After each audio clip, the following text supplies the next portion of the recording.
1, I think we'll get started. So I'll start over and pretend like you didn't hear all that already.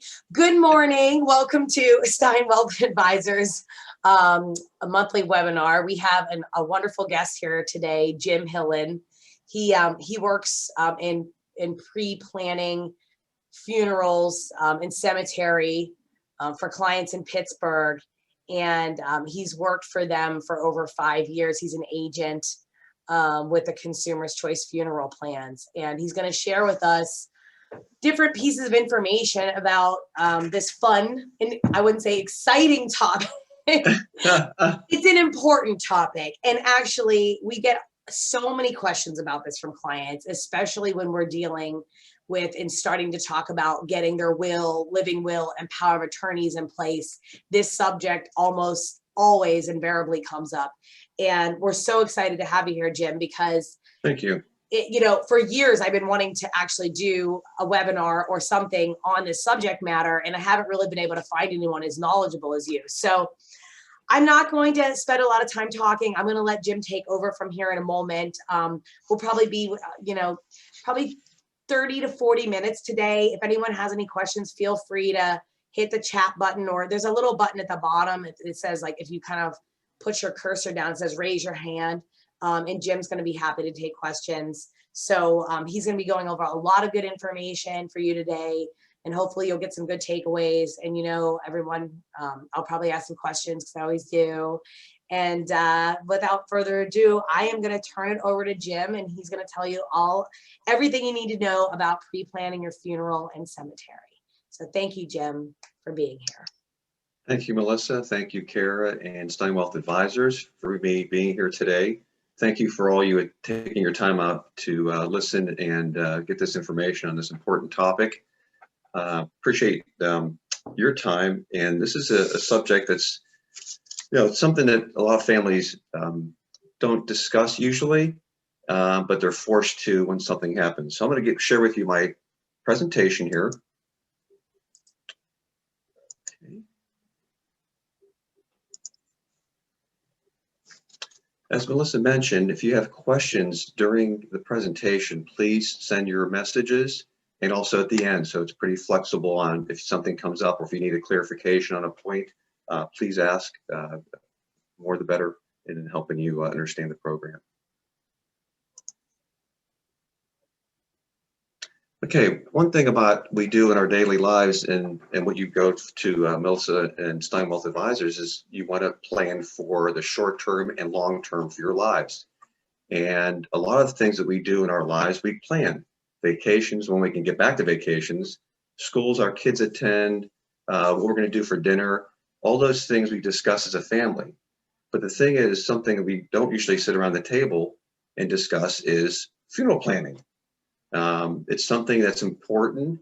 It's something that comes up if you just look back at the family members you've lost over the years, maybe grandparents, friends, family. Someone was the person in charge for that service. All that logistics, all those services that you see surrounding that particular tribute for that person, someone had to do. And if you don't discuss it as a family beforehand, someone has to be forced all of a sudden on the passing day of that family member or friend that you have to make these decisions all at once now. And it puts a lot of pressure, and it puts a person's shoulders has a lot of weight on it. And they have to make decisions that are right for that family. There's things on the liturgical wishes, what's the funeral home, what's the cemetery, what's the choice of services. There's a lot of questions that come up that's put on that family member to either do it alone or with other family members. Now you're coordinating when you're grieving, and it's a lot of stress. What the Consumer's Choice Funeral Plan does is it allows you to do all those things you're doing now in terms of planning. It's a subject that makes you sit down and say, what would we do for a proper tribute? If something happened today, what would you do for your service? So it makes you, it tells you that this is something important for us to discuss, and we can sit down, and it gives you the proper format to do it in an open discussion with each other. So you make the decision what's best for yourselves together as a family.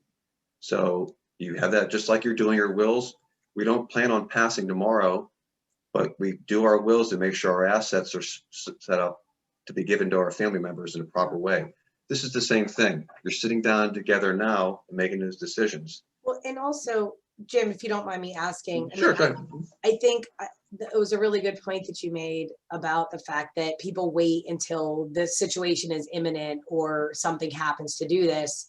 I mean, that seems to be also the most emotionally stressful and terrible time to be talking about it too. I mean, I Yes. know, it's easier to talk about these things when you're well and, or your parents well, or to address it with them, right?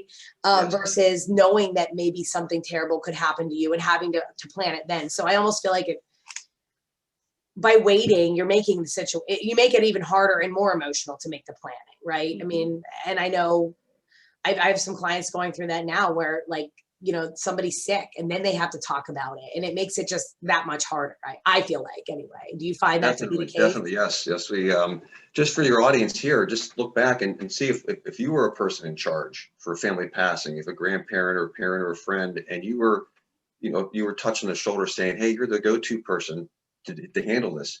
Yeah. So reflect on if you were maybe sitting down with your siblings, or if you were a person in charge, if what did that person do for you? How much was done?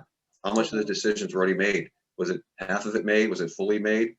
And also, if you had a passing of a family member, look back on, try to recall who the person in charge was in the family. Maybe it was an older sibling, maybe it was a surviving spouse, but look back on that. Someone had to make decisions and fill in those gaps. And when you're doing it, when you're grieving, it's emotional. You're overwhelmed, and the decisions you're making is you want to do the best. Maybe the best in that particular case is not appropriate, but you're making decisions because you're grieving and you want to do what's right for the family. That is something that puts you in a difficult position. Yeah. Okay. Or even earlier, like say somebody has cancer and they haven't done this planning. It's probably a lot, maybe there's a good chance that they'll overcome that, but having to think about that when they're going through chemo or something like that is a terrible thing to have to put them through. I feel like mentally, if they would have done it sooner, right, then it would just be done and they wouldn't have to. So just, not even like once somebody actually passes, but like, I think people start thinking about these things when health problems start to arise. So it's just, yeah, I totally agree with you. And I think it's a great idea to be doing it earlier. So not to kind of. No, good point. I appreciate your input here. Now, the last point is your liturgical wishes. Whatever culture or religion that you have, you want to make sure that the specific information that's given to the person in charge, because there's a lot of different little details on liturgical wishes for the family member. So you want to make sure that's understood on what that person should have. So the plan takes it into consideration and allows you to get that information to the person. So what this plan is, when you're doing it beforehand, the person in charge may not be in the room when you're making these wishes on the plan. So when a passing does occur, they're going to get all the details like they were sitting there. So they can feel rest assured, this is what your family discussed. So they feel relieved they're doing the right thing, and they can spend more time with family when a passing does occur. They're not running around making decisions or getting feedback from other family members. Okay. So it allows you to get your decisions in advance. You have peace of mind that your wishes are carried out in advance of your passing. So you know that you have peace of mind knowing this is taken care of for my family. I know whoever the person in charge is. And a lot of times it's not the spouse. It's a child or a niece or nephew or a friend. Okay. On the emotional side, it spares your family members from making emotional and financial decisions last minute. So by having this set up, you can avoid that. And, even if the family has the financial well-being, you don't want people worrying about accessing accounts, calling up institutions. You want to have something that's already available and set aside that can be easily accessible. And I'll explain that a little bit later. Okay. Overall, it helps families, and it's something that, we should take into account and review ahead of time. On the family side, just we mentioned already with some of our discussion, some of the things that can arise to the family is we're not experts in funeral planning. The typical family member says, you just don't have information on doing funeral planning. So at the time of passing, you don't know how much things cost for that particular service. So now you're trying to learn at the same time you had a passing, which is not good. You're trying to figure things out.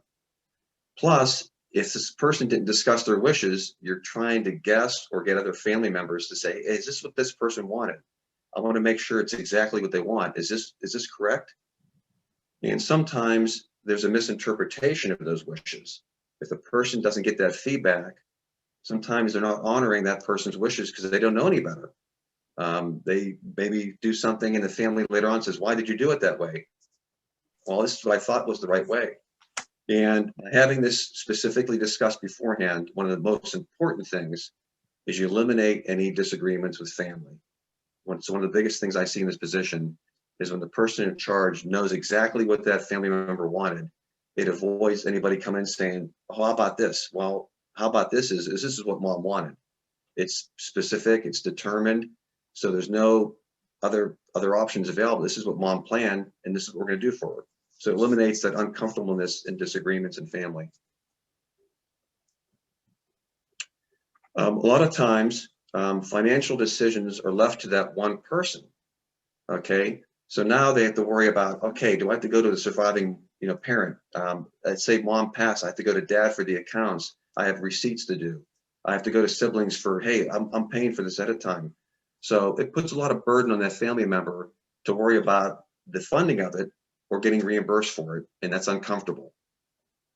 Also, long term, as we age, sometimes we have additional expenses in the future, and maybe we used our assets that we have in our financial plan for other things, and sometimes our families are impacted by medical expenses. It's just how it is. Sometimes we have high medical expenses and nursing home costs.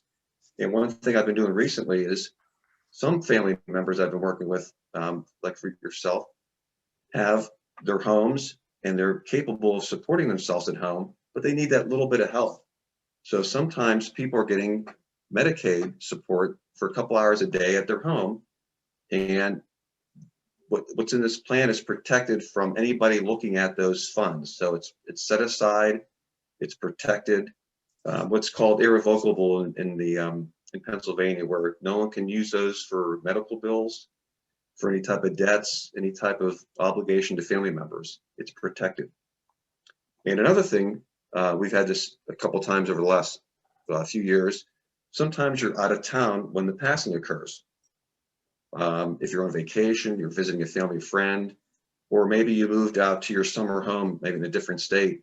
So it's just as important to have those logistics documented when you're away from home. Some things that families, you might have had like some grandparents or parents that did traditional funeral planning. They went to the funeral home, and they did a nice thing doing that. But this is an alternative because there's some pitfalls and some issues that come up if you go directly to a funeral home. Okay, the business may change, they may consolidate, they may change ownership. When you plan directly at their facility, your flexibility in making your changes are limited, because you provided the funds to them and you made them the beneficiary. So they have access to your funds, and if they close down or change, it's going to be difficult for you to get that. Okay, we've had cases where the funeral home did consolidate, and people would call us up saying, hey, I want to use a different funeral home because the one that was there is gone down the street. With our plan, you can easily change your funeral home. The nice thing about it is if there's a funeral home that's been in generations, you've always gone to that funeral home for parents, grandparents, friends. The nice thing about it is you can still use that funeral home with our plan. So if they're there in the future and you designate them as the funeral home of choice, they'll get the business in the future. So they'll have it'll be a win-win for everybody. The thing about going to the funeral home, sometimes the funds, aren't the owner of those funds. So they're going to see the funds, where they're at, how they're being distributed, where they're at. So you're giving them a lot of information which they shouldn't have. You want to have it somewhere where the funeral home does their merchandise, their services, but they're not worried about what funding is in there. With our Consumer's Choice funeral plan, what you place in there, only the family members know the amount. So as it changes in value, as it grows, the person in charge is told that information by one of our coordinators, but they don't communicate that to the funeral home. So if the funeral home funds that you placed in the Consumer's Choice funeral plan grew to 15,000, and you had a passing in your family and only cost 12, well, they shouldn't know there's 15 in that plan. They only know that they're going to have this certain type of services, and it adds up to 12,000. The funeral home is paid that amount, and the excess goes back to family.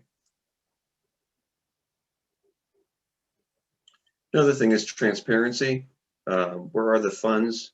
Where are they at? You want to have that control. So, Can I stop? I have a question. Actually. Yeah, question. Sure. So and I do think these are all common concerns when you go directly to a funeral home versus buying through an agent, like using an insurance policy. So when you invest the money, when Consumer's Choice Funeral Plan invests the money, what kind of investments are they in? Okay, so what happens is the funding is in the family's name. It goes into an irrevocable trust that no one can take it. No Medicaid bill, no nursing home, no family member, no one. It's designated for services, and on a yearly basis, there's a return. There's a dividend return that gets added to the value of your original value. Okay. So on a yearly basis, it grows tax-free. So the one thing about which I'll show a little bit later here is funeral costs going up. Let me show you here. Here, the slide here. If you look back at one of your family members, think about a friend or a family member that passed, a great grandparent, grandparent. 10 years ago, it could be last year, it could be 5 years. But the cost of funeral services are going up. Okay. Right. So with our plan, what happens is it goes into that irrevocable trust in your name, and there's a dividend return that adds value.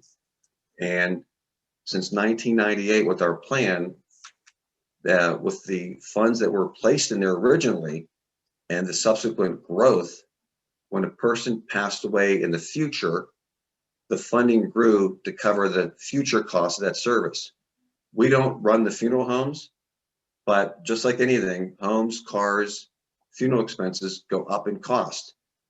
So one of the main things for our plan here was to address everything I mentioned before, was like getting your wishes and instructions.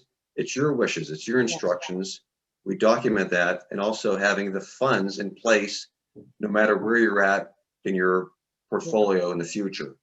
It gives you assurance no matter where you're at in spending your assets, that you know this is in place and it's growing for those services.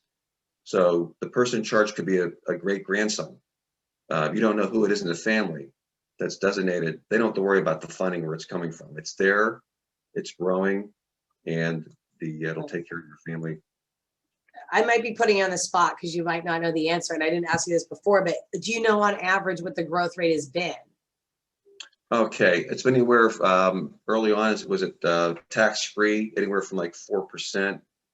With the market being like really low with interest rates, it's hovering around a little bit over like 2.5. Okay, but that's reasonable, and that tells me it's invested conservatively in like a general type of account. That can change. That can change on a yearly basis. It's not forecasted or projected. It's done on a yearly basis, so that's just something. But in general, that's sort of an idea. Okay, and that's very helpful. Okay, thank you, Jim. And it's tax-free. It's tax-free growth. Yeah. Here's another chart showing the increase in costs in funeral. So something that we look at saying, oh, I'll do that down the road. Well, down the road, it's going to go up in cost. And if you put that burden on your family in the future years, today's funeral costs are going to be up more next year, 5 years, 10 years, 15 years. So you're waiting for your family to make those decisions later, plus pay for it? No, not good. You want to take care of it now. So as I mentioned, this has been around for 20 years. I have this plan for myself and my wife, my parents, my sister, and other families like yourself, that we sat down and said, what will we do for a proper tribute? And I can tell you two things.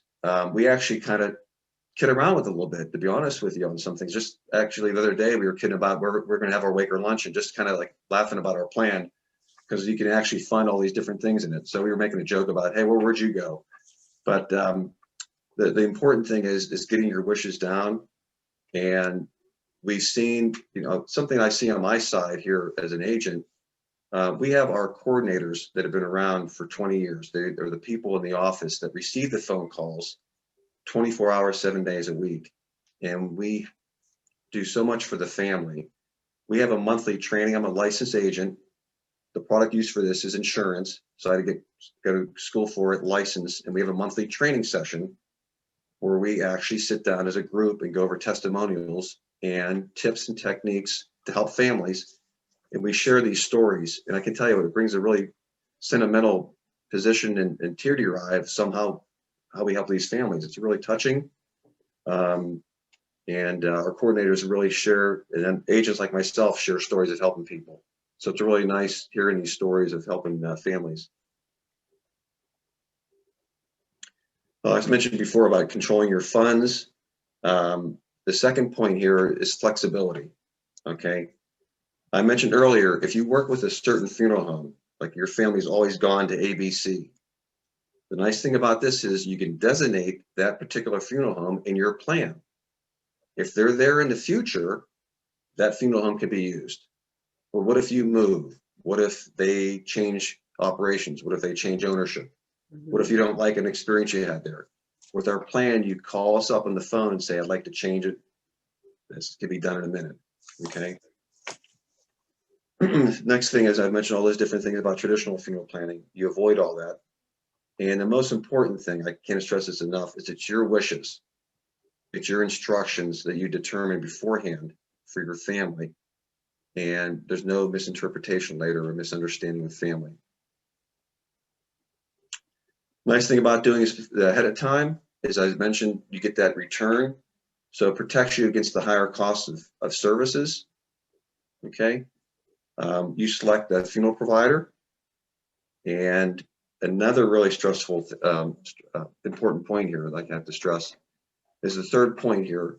All the funds that are not used, okay, go back to the family as a tax-free beneficiary check.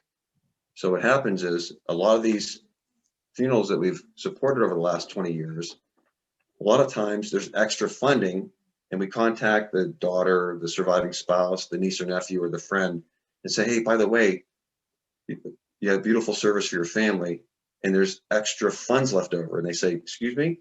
Yes, there's it could be in the thousands. We've given thousands back to people, and they were very surprised and happy that it goes back to them tax-free.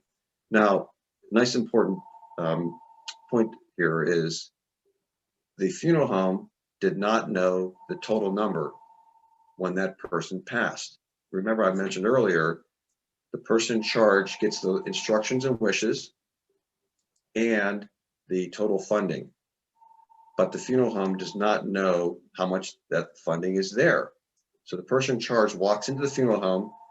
They still go in there with the information that they have, okay, from our coordinators. They find out the person in charge, it has to be 1 day service, this particular cemetery, this type of service. And when they walk in there, they don't tell them there's 15,000 in there.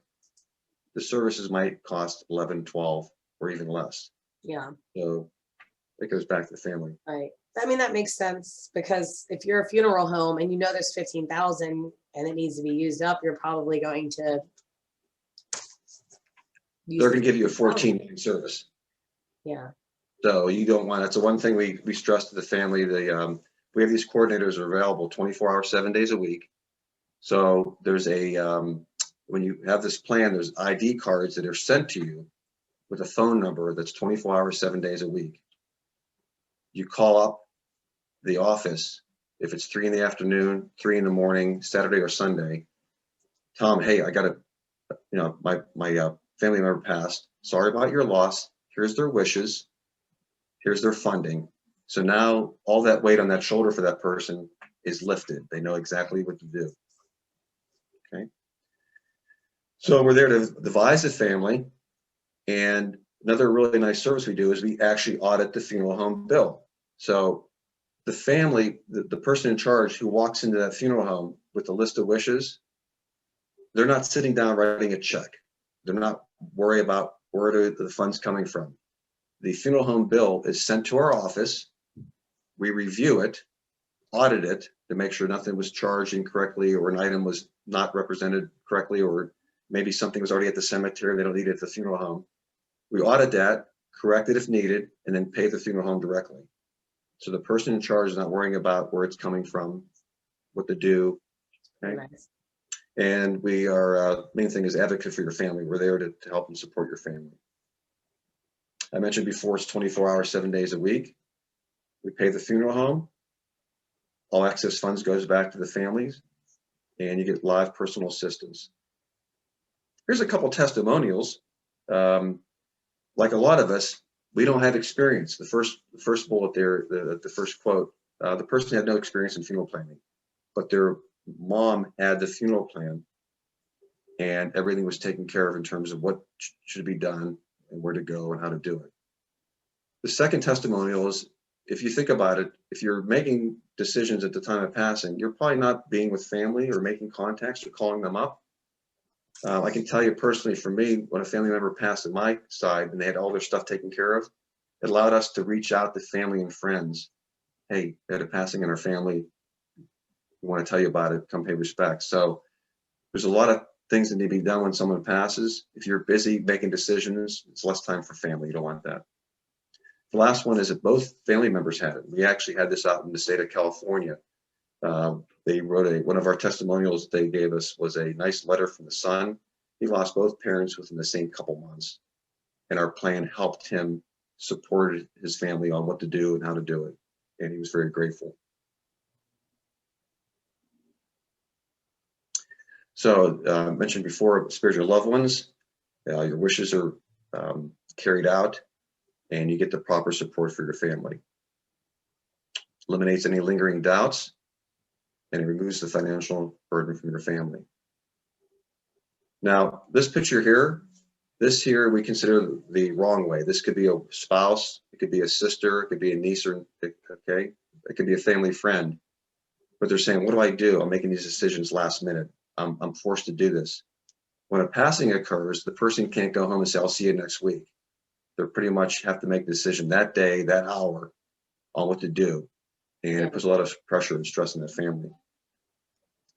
The next one is the right way. They're sitting down, they're going over their discussion as a couple. They made all those decisions, vacations, where they're going to home to, where they're going to live, all those decisions, and they added this to one of their points of sitting down and reviewing this together. Now, if you think about it, when someone says, oh, that service was $12,500, what's that include? Well, you have the professional services of the funeral home you select. You have the visitation, if it's a day, day and a half, couple hours, if it's private, if it's open to the public, if it's open to family, the procession, the automotive equipment, all those things add up to that beautiful service. In our program, you don't pick a model of a casket. So if you think about it, this is one of the biggest emotional decisions that families make when they walk into the funeral home. So what we do is we have the family, when they sit down and do this, you pick a category. You don't pick a model because the model's going to be gone in the future. So just to give you a short testimonial, a son went to a funeral home. He was picking a copper casket for almost $9,000. His brother texted him, hey, did you forget mom and dad have the Consumer's Choice funeral plan? Oh, I did. He gets up, walks down the hall, calls our office. Sorry about your loss. Here's your loved one's wishes. Your dad's wishes are standard.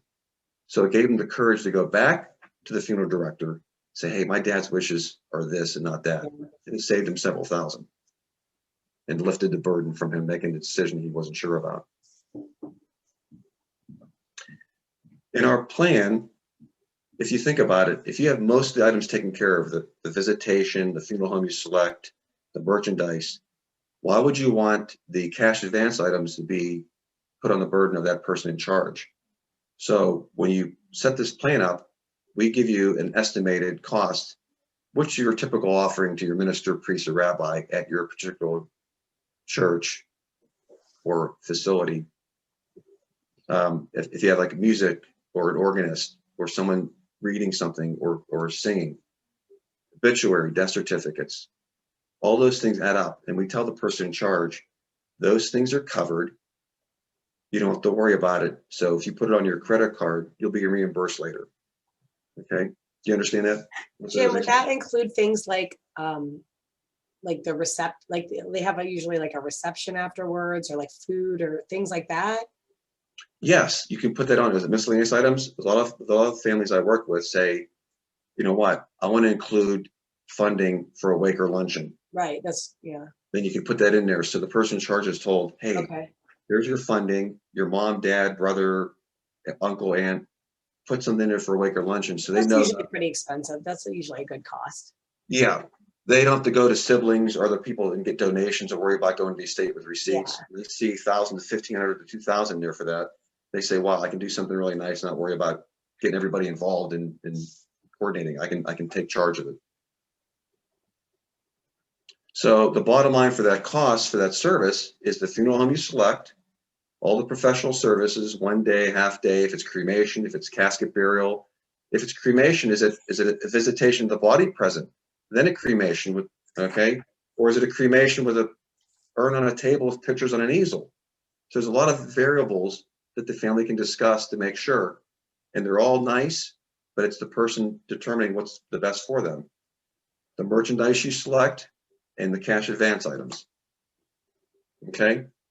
So in summary, you determine as a family, you sit down, if it's even for a loved one, you're doing it for a mom or dad. If say you're a son or daughter and you want to do it for your mom or dad, saying, hey, this is important for you to take care of.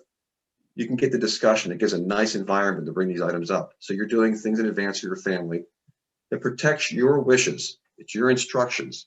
It's not someone else's interpretation later or that responsibility put on someone later to identify what that is. They get the information now. The rest, they're assured that the proper things will be done.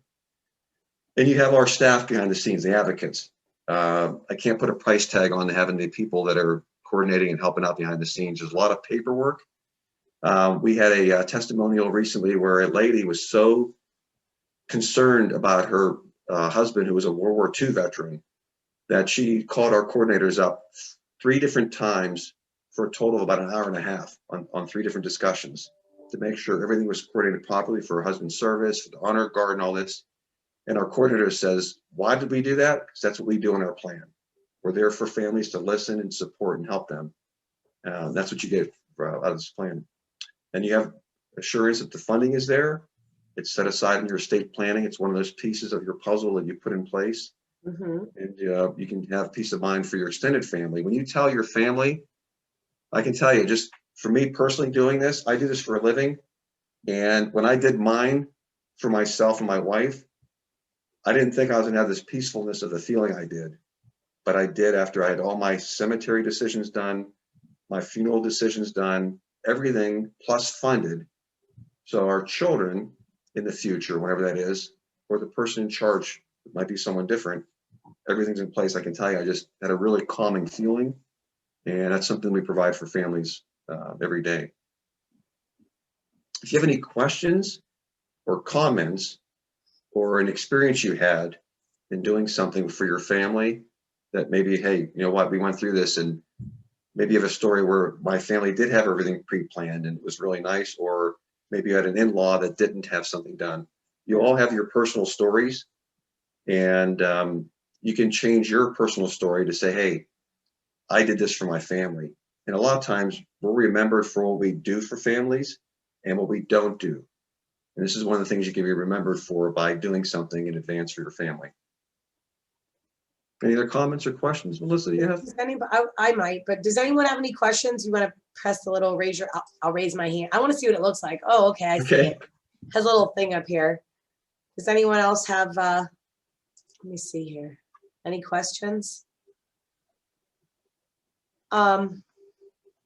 I mean, first of all, well, I'll talk while we're waiting to see if anyone has the courage to ask a question. But Mhm. I mean, I think on some level, I mean, it's straightforward, and a lot of those things that you mentioned sound really good.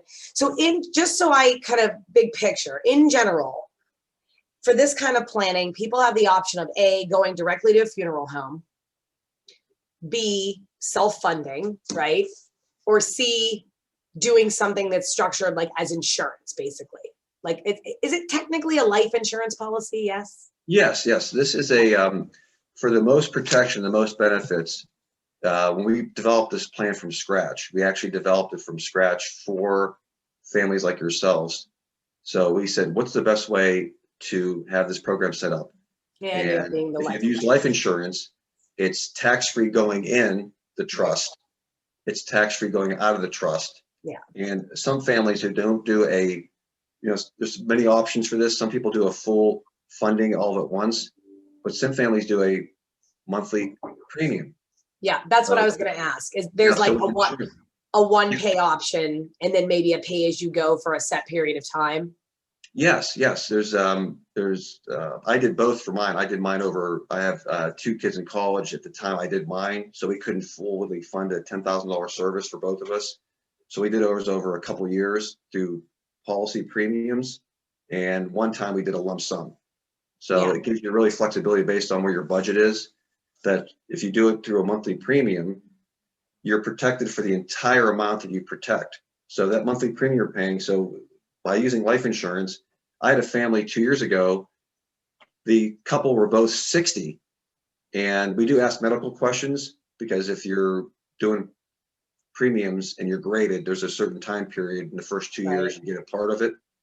Well, this gentleman had no to all his questions, age 60, and he passed of an element that was not known until he passed. So he got basically $11,000 service for about $2,000 in payments. Yeah. Okay. So he took advantage of the monthly premium and payments. And Some families want a lump sum and just get out of the way as part of their portfolio. But I would assume then that there's different payment plans to help people meet their budget or their wishes, but also there's different levels of funding depending on what option they're choosing. So there's probably a lot of flexibility, and you can fit that in to people's Yes, good point. There's flexibility on doing. I'm working with a lady in her 80s that's putting like every so much every 6 months. She says, I don't want to do payments, but I want to give you a lump sum every 6 months.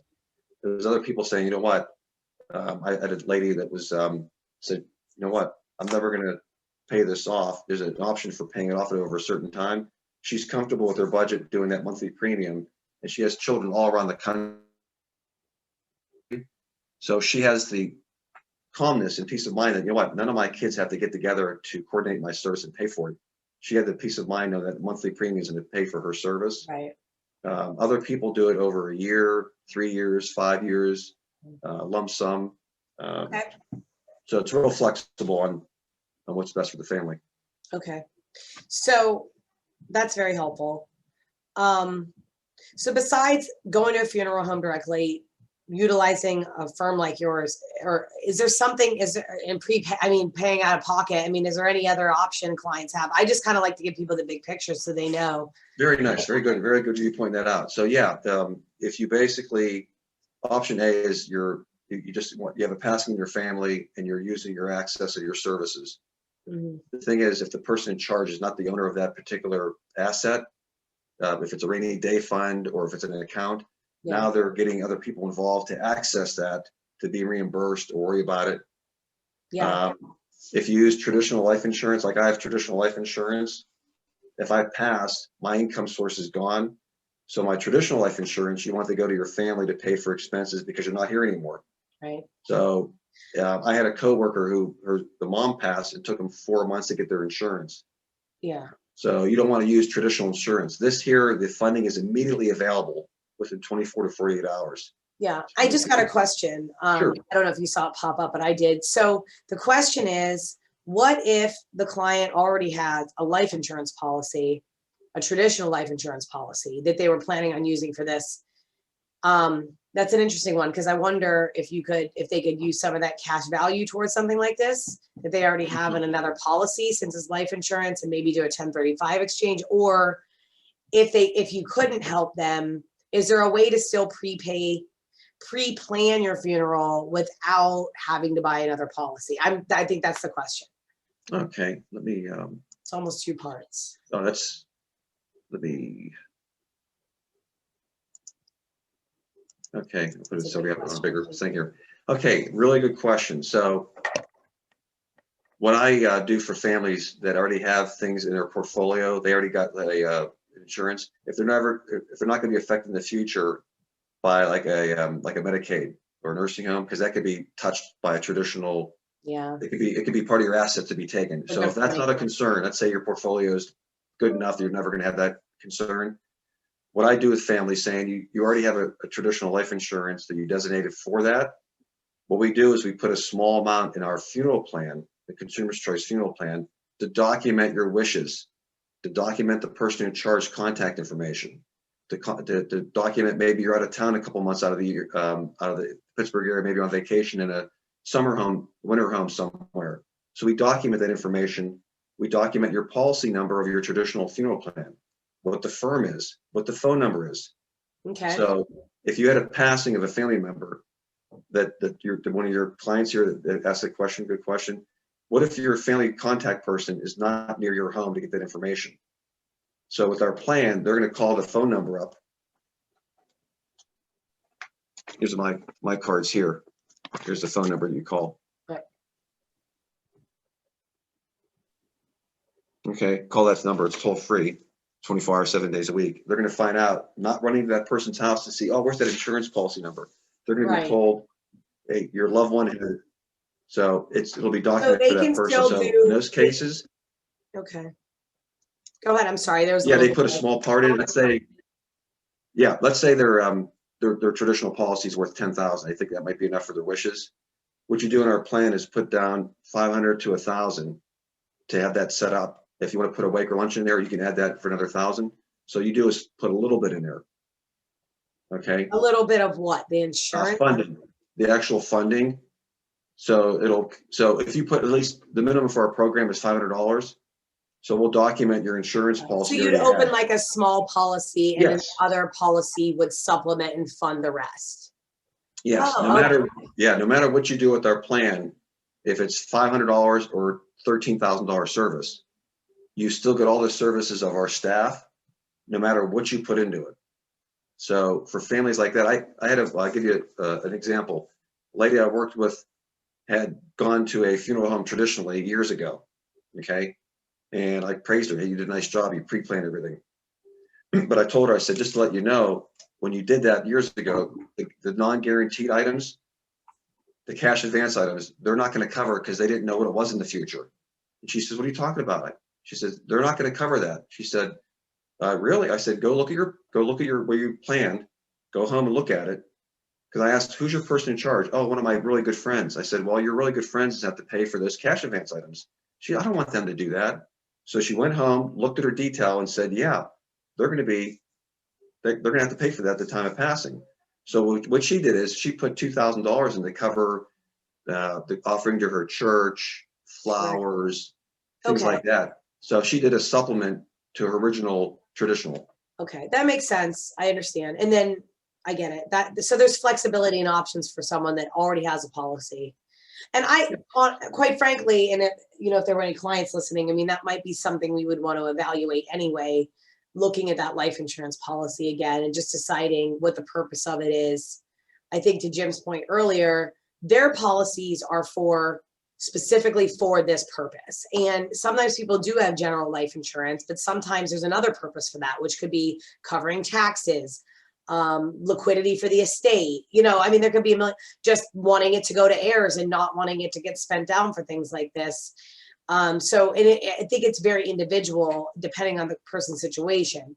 The one other point he brought up, which I was going to bring up, which is these types of policies are excluded as an asset for the purposes of qualifying for Medicaid. So if in the situation that any client had to spend down the majority of their asset and they had life insurance left, like regular life insurance, to qualify for Medicaid, God forbid we'd like getting to that point where we spend it all down, they would look at the cash value in that life insurance as a countable asset. The policies that are structured for this prepaid funeral planning are exempt from that. Yes, Generally. great point. Great So point. that is something that is a little different, and I could talk about that, and so could Jim, I'm sure. But that Yeah, was one of the good things point. that makes it attractive. So Yeah, it's in Pennsylvania and other states, something that's called irrevocable assignment. So you're assigning it to the trust for the purposes of funeral wishes for that person that's listed on that application, that form. No nursing home, no Medicaid facility, no family member, no debt can take those funds until the person passes, the funeral home is paid, and the excess goes back to the family member. So when your clients, like you made a great point about what is the purpose of their traditional life insurance? Is it to pay for heirs, pay for taxes? One of your clients here is saying they have it designated to pay for their funeral services. So really one of the things they have to identify, what is the purpose of that traditional plan that they took out maybe years ago? For me, for my traditional insurance is for my family. So I have my consumer's choice funeral plan, but I have my traditional insurance to cover my lost income. That's my purpose of it. right. And so is my wife. She has the same And thing. this is different for everybody. So you'd have to just talk through it with us, Yes. me, and then maybe you or someone, whomever you're doing the planning with. So, hey, there's another question I didn't see Great. earlier, Awesome. because there's apparently like 3 places people can ask questions, which, now I know that.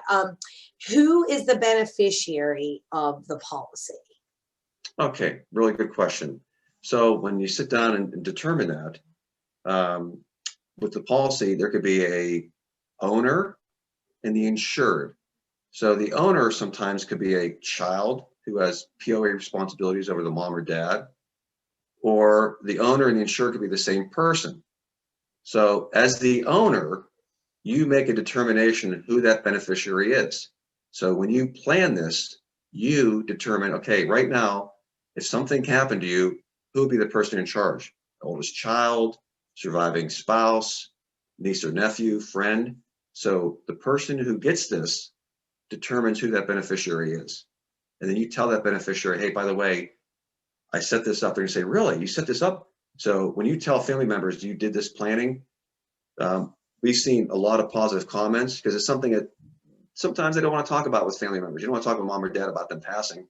But when they tell you, hey, I took an initiative and got this set up. And by the way, as the oldest child, you're my beneficiary. Do you want that responsibility? You're going to be the person called upon to coordinate this, but all our wishes are documented. Right. So you share that, you determine who that is. So that person would be a person of their choosing, who would then use the funds to pay for the funeral. And they are obligated to do that, are they not? Yes. So with our But they plan, would get the excess if there's they any. get the excess. The main part of the funeral home bill is paid through our office on behalf of the family. We write the check, then they get the excess. So the service. Sorry, go ahead. I was going to say the service takes place, and then the extra funding afterwards goes back. So I'm going to ask a question that I know many clients would immediately ask me next, which is, what if there are 3 children and one person's the beneficiary and there's $3,000 left? They probably want it to go to all 3. Okay, good question. Really good question. I already know that's what they're going to ask. So. Okay, you can have each child listed as a beneficiary. Okay. And then if there is excess, it gets split a third, a third, and a third. Yeah, what I see is when families like put a lot more in, let's say they are doing a Medicaid spend down and they're putting 20,000 in for Allegheny County and the service is only 11, that makes sense to split it up. But if they're just touching the cost, it's not really worth doing 3 checks of like $200 each. And actually, on that note, I mean, they could probably make a codicil to the will or something, just saying, hey, if there's any money left from X, I'd like you to share with your brothers and sisters. I mean, that's, and an estate attorney could talk about that, but Yeah, what I've had is like the person in charge, like if it's like a child, they tell their siblings, hey, by the way, I'm going to be the receiver of this, right? But I'm going to be splitting this up, whatever's left down the road. So it's kind of like if it's in writing or if it's their word. Yeah. But I think to your point, it's like most of the time it's just enough to pay for what they need. If there is excess, it's nice, but it's not necessarily going to be a lot of money or anything. Okay. I think you froze, Jim. Oh, there you are. Okay. Any other questions right now? Jim, are you still with us? You Oh. froze for a second. Oh, I think we have you again. Or I've been noticing a lot of internet problems today, not on our end, but the other some Zooms we've done today. I feel like there's a conspiracy going on. I don't know. Maybe it's Verizon in this area. someone said about writing the check for the luncheon. luncheon. Okay, Yeah. good question. So what happens is the extra funding that's put in there. Okay, so let's say the service is, you have 13,000 in the funeral plan, and the cost comes to 9 of that, and you have 4,000 for miscellaneous costs. Well, the person in charge knows, hey, I have 13 in there, but my service is 9. Take out the cost to the miscellaneous costs, and my parent or loved one allocated 1,000 of that for luncheon. They're going to know there's funding in there. They actually pay it for their credit card or on a check. They'll get reimbursed later after everything's deducted. So they have to pay for the luncheon initially. But they'll get reimbursed pretty quickly. Reimbursed pretty quick, yeah. Mm-hmm. All right. And then are the policies jointly owned by spouses, or does each spouse need a policy? In other words, there's a clarification. She said, I mean the planning procedures, et cetera, not the life insurance policies. The policies are owned individually, correct? They are individual per family. And the planning procedures are individual as well. Yes. Okay. Yes. Look at all these questions. There's good questions. There's a profile of wishes that we actually, when you sit down, there's a 2-page thing. We ask, okay, who's this for? Who's the person in charge? Where's your cemetery at? Do you want a church or synagogue, or you're a minister or a rabbi? Do you have you want a committal? So it can be different for each spouse. Yeah. Do you want a committal service only? Do you want a service? Do you want a cremation? Do you want a casket burial? If it's a cremation, all these questions get developed into a profile sheet that gets recorded, and I can share that. I have it. And one thing I wanted to mention might come up is, where do we get these costs from? So I have a list here. It's just a lot of rows and columns. I have all the funeral home costs that are published for all the funeral homes in the area. If it's outside the area or in Florida, because people costs in Florida. I did a lady who was from Pennsylvania and lives out in Arizona several months. She said, what if I pass here? So we have it set up that she'll have a service there to service here, and we get the cost for those services in different places. So we have the cost.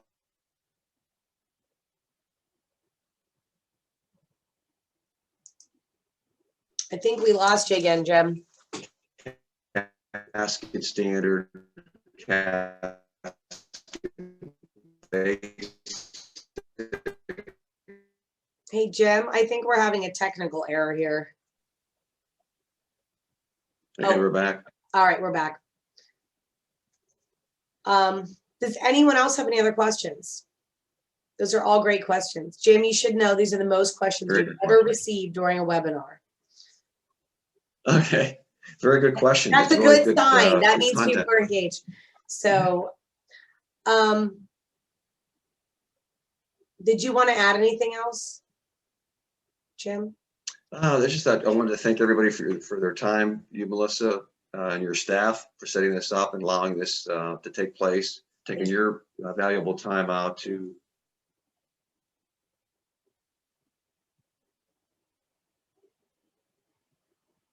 ask these great questions and take this content. I really appreciate your time today. We appreciate it as well. Thank you so much for doing this. This is all really good information. As usual, everyone, we're going to be sending out a post-webinar email that'll have the replay, but also Jim's contact information in the case you want it. And we're also going to be posting it on the Steinwell website. And if you have any questions or concerns, or you want to talk to Jim or anyone else, or you're working with any type of like funeral planning now, feel free to call Stein Wealth Advisors as usual, and we'll help facilitate whatever your situation is. So we hope you found this information valuable as usual. Really important, informative topic. Sorry, Jim. Once again, I'm not going to say it's fun and exciting. It's just not. Okay. But, you got to call a spade a Make it spade. fun and exciting. No, but it is good. It really provides people peace of mind. And it is a gift to your loved ones to be thinking about this, because we've been in the situation where we've seen people going through this. And it's definitely nice to kind of know what the plan is. It really helps a lot. So look, we're here as a resource as always, Stein Wealth Advisors. We just want our clients to have the best information possible to make good decisions for themselves. And thank you, Jim, again, for taking time out of your busy schedule to do this. Everyone, let us know if you need anything else. As always, if you have any suggestions for webinar topics or anything else you want to hear about, shoot us an email. Thank you. Enjoy, at least it's sunshine today. Snowy, but sunshine. So we'll talk to you soon. I'm going to end the webinar now. Thank you very much, Ms. Thank you, Thanks, Jim. everybody. See you now. Bye-bye.